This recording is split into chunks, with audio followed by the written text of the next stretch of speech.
Thank you dito sa katanungan mo, Madam Sally, at shoutout sa no?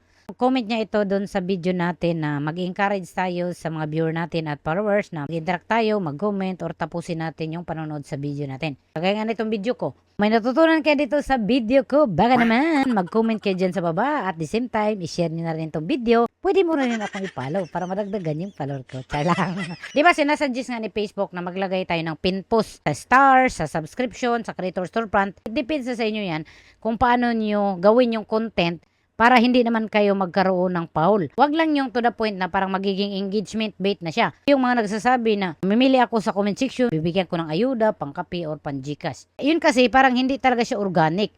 Kasi in-encourage mo lang naman sila na mag-comment ka dyan para babigyan ka ng ayuda. So kung gagawa tayo ng contents to encourage our audience, so encourage natin sila na i-support tayo at the same time para din makatulong sila sa atin. Kung may natutunan sila, helpful yung content natin, so mag-react na rin kayo dyan, mag-share na rin kayo at mag-follow kayo. Kailangan tapusin mo itong video, saka magtuminto at mag-iwan ng bakas para papasok si Algo sa bahay mo. Huwag naman yung to the point na parang lukuhin natin sila, utuin natin sila, budulin natin sila. Iba kasi yung nang-encourage, nang uutos, nang uuto para gawin yung gusto natin. Alam ko, kaya mo yan. Thank you dito sa comment mo, madam, no? At shoutout sa'yo.